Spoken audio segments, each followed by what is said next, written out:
are told that we look at people like this and we can break the mould. There's always one or two working class people, one or two women who have managed to sort of rise above their station, and this is supposed to be an inspiration to the rest of us. And I mean, I certainly didn't think that was enough or went far enough at all in analysing the role that women have played in history. And I assume that not many people in this room think that either. Now, I mean, I tend to think that the history of all societies, it is a history of struggle, and the same can be said of women's history as well. And there's a few sort of concrete points that I want to make in the talk.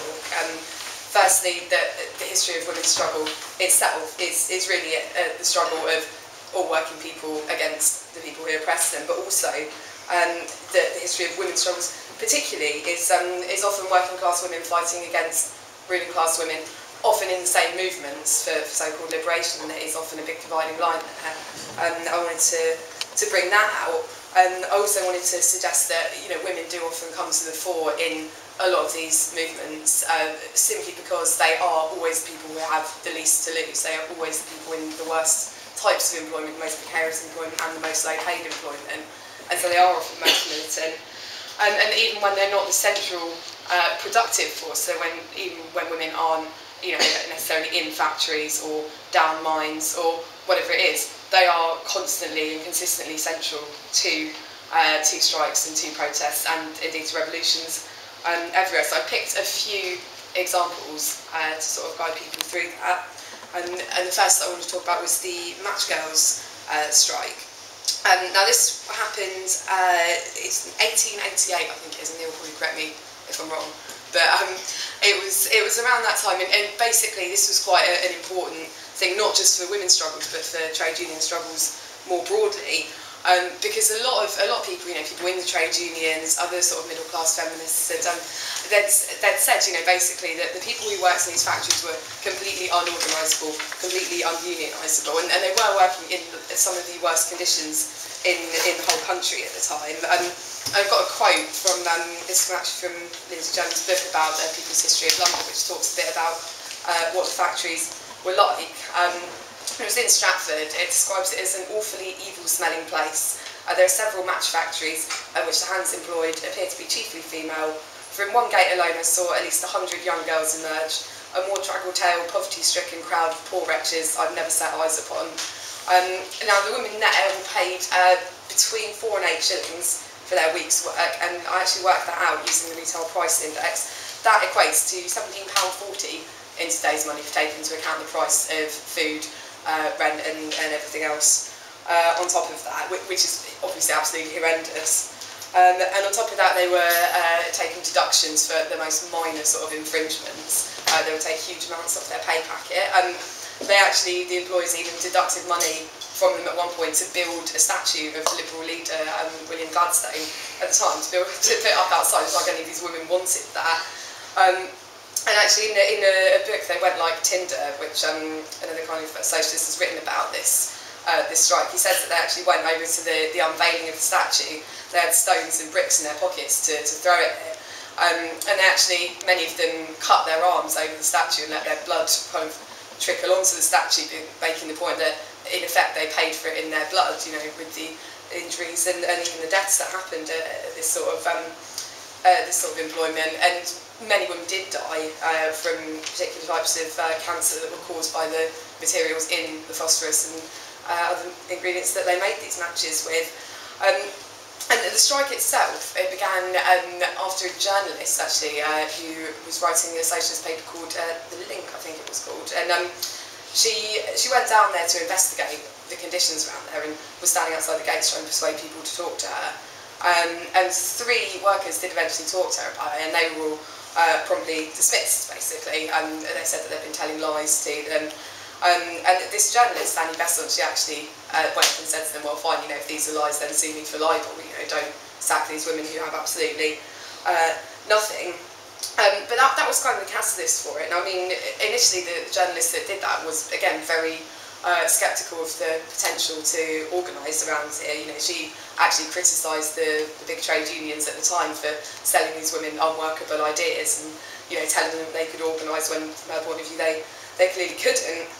But actually, these women did stay out for weeks. They won the vast majority of all their demands and formed the Match Girls Union, as well as getting massive support from the established trade unions at the time, who set up a strike pay register for them, put on rallies up and down the country. They had prominent union activists and socialists speaking there.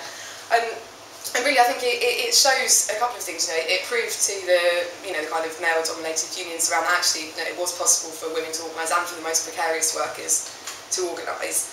And it forced middle-class feminists and people who might have been sympathetic, people like Elly Badcock, forced them to the left and forced them to say, no, actually, you need to take us seriously because we have real power here. And actually, this is a strike that in itself led to, in some senses, further strikes down the line. For example, the dockers' strike that came the year after, and was a similarly, supposedly ununionisable sector, and they again managed to shut down the biggest port in, I don't know if it was in Europe or in the world, but for a considerable amount of time again, and they were supposed to be completely kind of effectless ununionisable workers. So that was kind of the first thing I wanted to pick up on, because I think that is quite important in showing both what that means to male working class workers and to middle class feminists.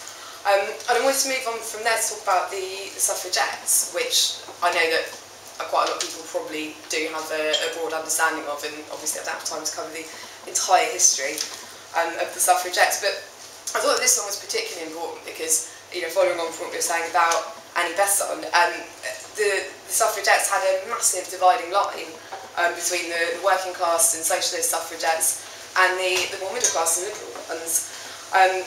There is quite a misconception about it in some ways. People assume that all suffragettes went around smashing windows constantly, and that was the real mark of militancy. Actually, the people who were most outwardly militant in that sense were not necessarily the people who had a real base in working class areas and with mass campaigns of women, and the Pankhurst sisters obviously are quite a good illustration of that.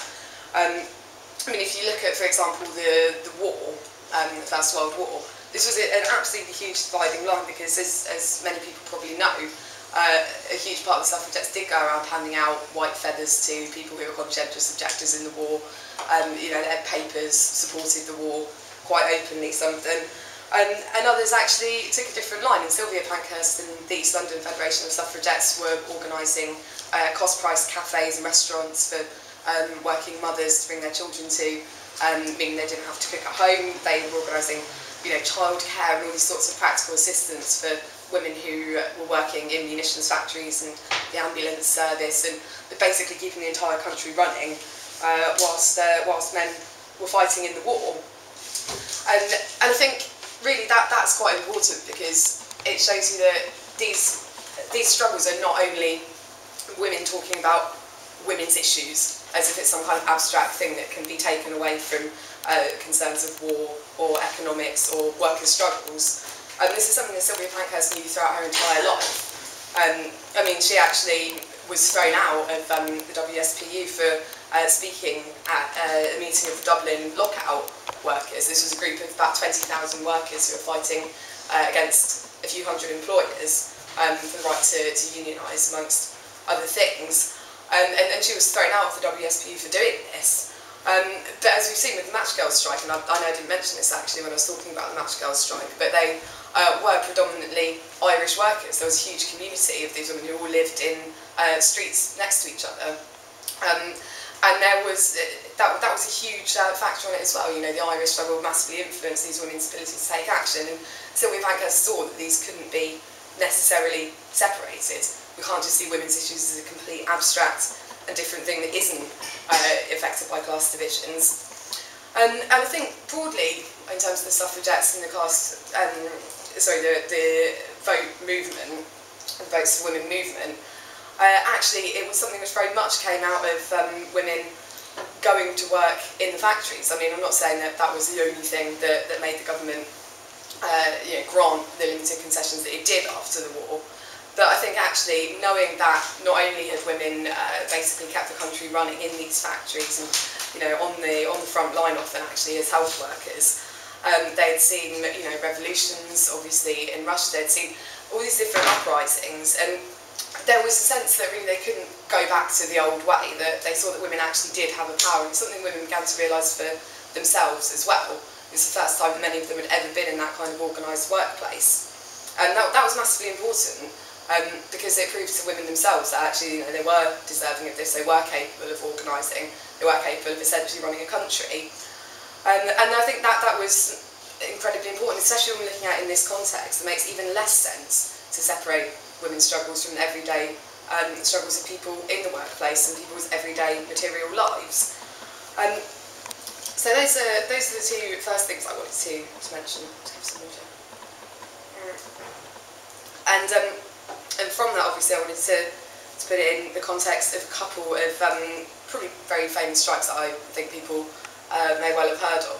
Just put them a bit more into context. Now, one of those is obviously the strikes that happened running up to the Equal Pay Act, which was incredibly kind of well documented, and I imagine probably most people in this room have seen the film Made in Dagenham, which illustrates that. If you haven't, you definitely should. It's absolutely brilliant. Obviously, a little bit over-dramatised, but it's a really, really good representation of women's centrality to that and the importance of it on a national level. I mean, it was preceded by a number of other strikes up and down the country. But essentially what happened was that you see the women sewing machinists in the Ford company in Dagenham, they were fighting to be reclassified with the men. And they said, look, our work is no less difficult, it doesn't take any less skill or dexterity. You just see sewing as something that dainty, nimble-fingered women essentially do in their spare time, whereas, men with power drills and welding tools, somehow deserve more. And that is very much reflected today as well. I mean, in a council in Birmingham, I think it was a couple of years ago, there was a big furore about it, and these women actually won a court settlement because I believe it was the cleaners had been classified as different grades than bin men. It was something along these lines. And, essentially two sorts of work which are equally physically demanding, but one essentially was classified as women's work and therefore received a lower pay grade than lifting heavy bins around all day, which is clearly much more difficult than bringing mops around and being on your hands and knees scrubbing floors. But it's an issue which sadly, quite shockingly, really hasn't gone away in many decades. I mean, the women obviously in Dagenham, they went out on strike for 3 weeks and they won in the end 92% of the men's pay grade, which they accepted, which obviously we can debate about whether they should or shouldn't have, but there's no doubt it was massively, massively important. It led to the closure of the entire plant there, and was obviously a massive catalyst in forcing the government to eventually put in place the Equal Pay Act. Barbara Castle, who was the employment minister at the time, actually had to go in and help negotiate a settlement, and she was forced to do that, by these workers. I mean, there's no saying that even the establishment figures who were very sympathetic to these women would have really taken those steps if it wasn't for them being there and pushing it. And they essentially forced a country to sit up and pay attention to them in that sense. And I think what's most important about that is that very consciously this was women who were organising along class lines. There wasn't a sense that these women had to go out and pretend to be fighting for all women. If anything, they were actually taking their disagreements to women who were supposed to represent a broader women's struggle. And I think that's something which is very important, I think, to look at today. There is a sense that people are supposed to talk about just women as a group, and these women didn't do that. They said, look, this is our material lives, this is our day-to-day work.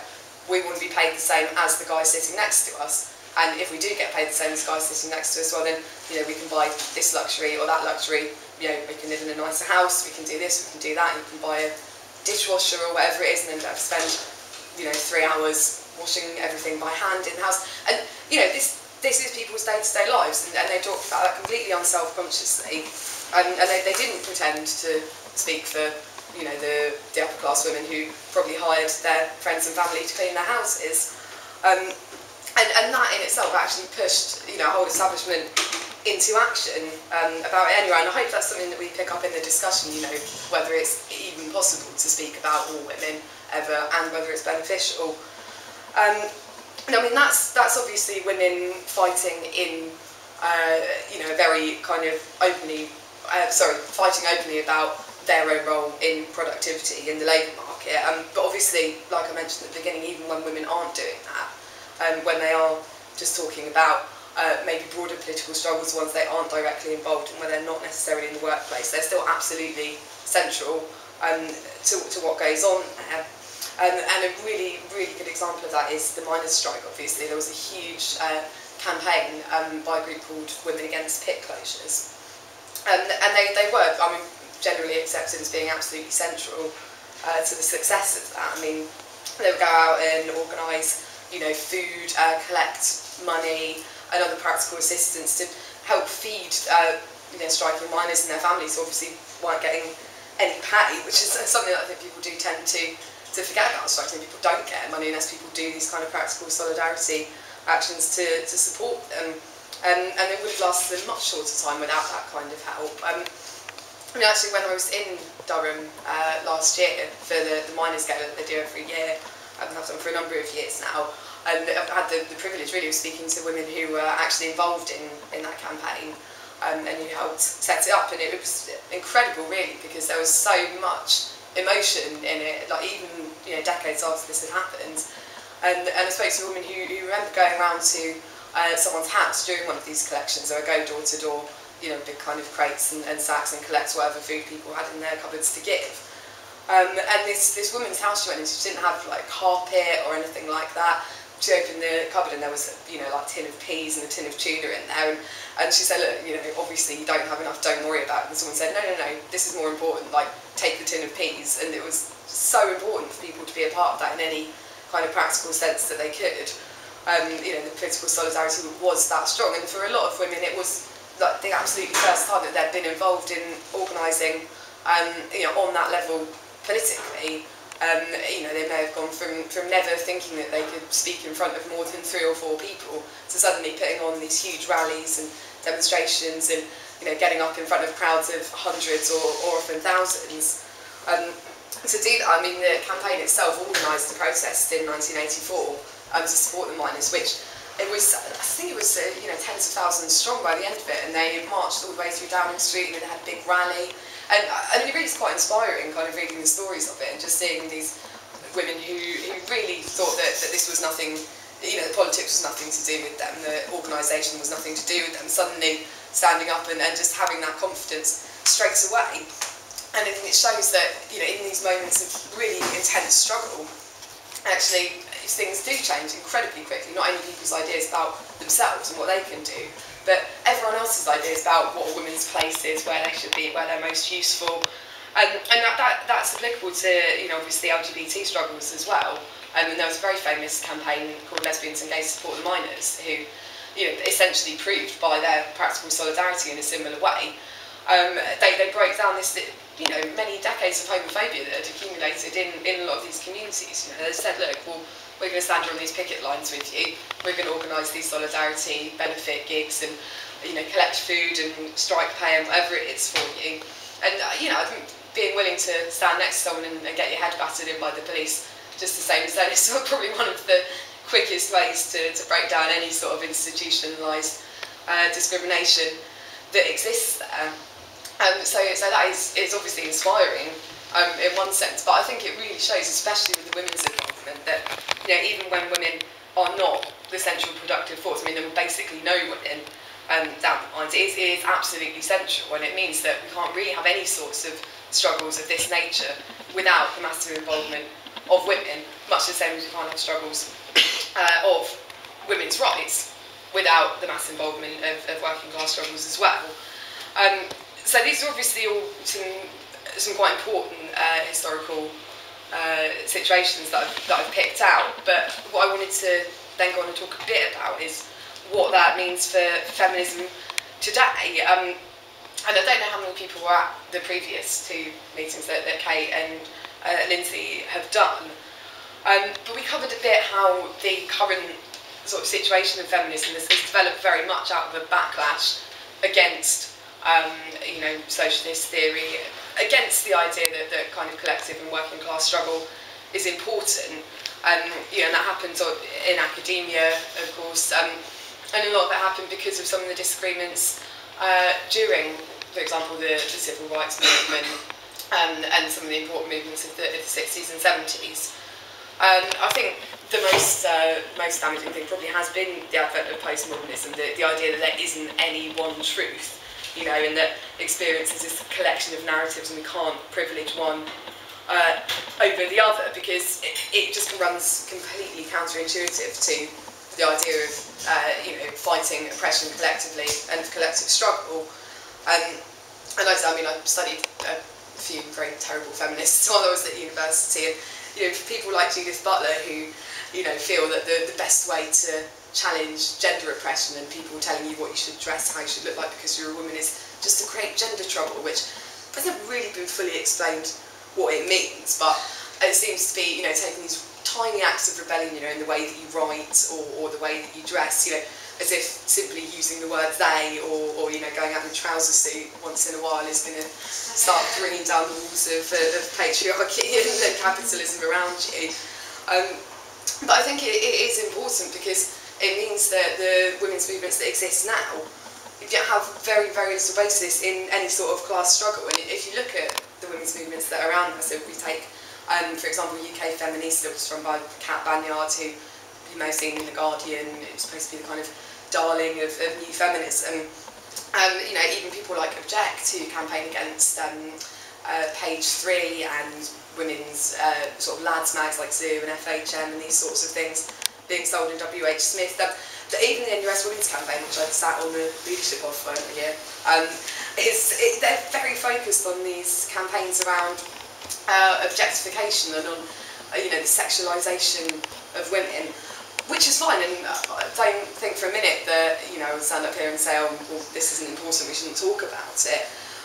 But it really says something when we're in the middle of the, you know, biggest economic crisis for decades and the biggest attack on working people in absolutely generations, and these organisations have nothing to say about austerity and about its impact on women. And I mean, of course, that, you know, there are some, you know, like abortion rights.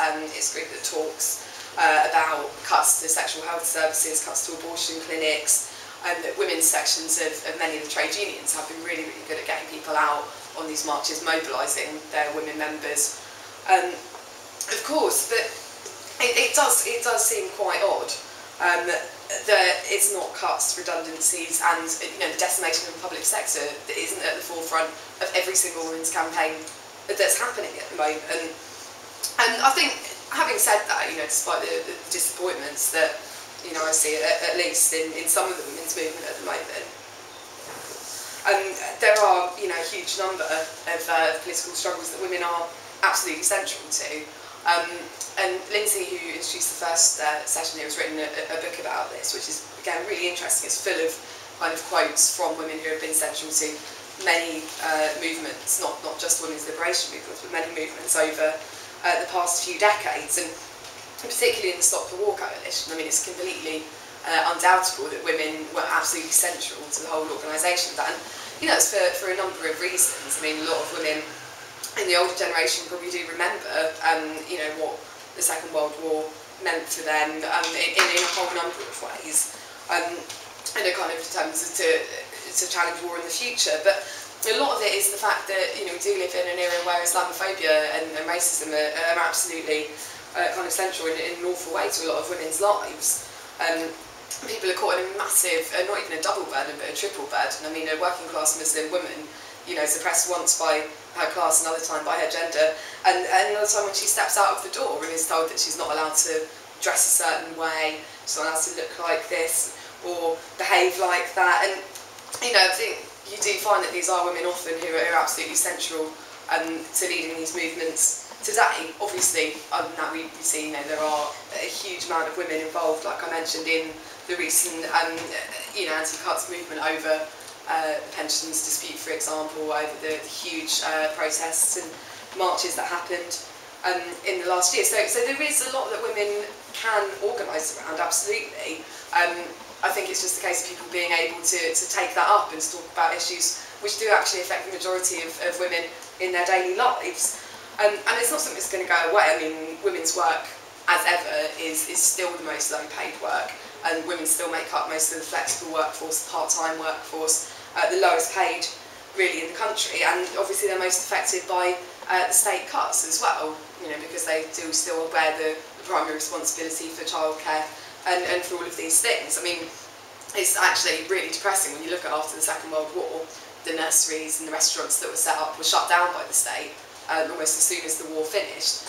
And that's you see that happening again. I mean, the Sure Start centres shutting down, child benefit cuts. It is always women that come forward first in these sorts of situations. And I mean, what I want to kind of argue, what I hope I've been able to put across today through what I've been talking about, is that there is potential for women to organise around all of these things, but it needs to be about securing, you know, the material security for women now.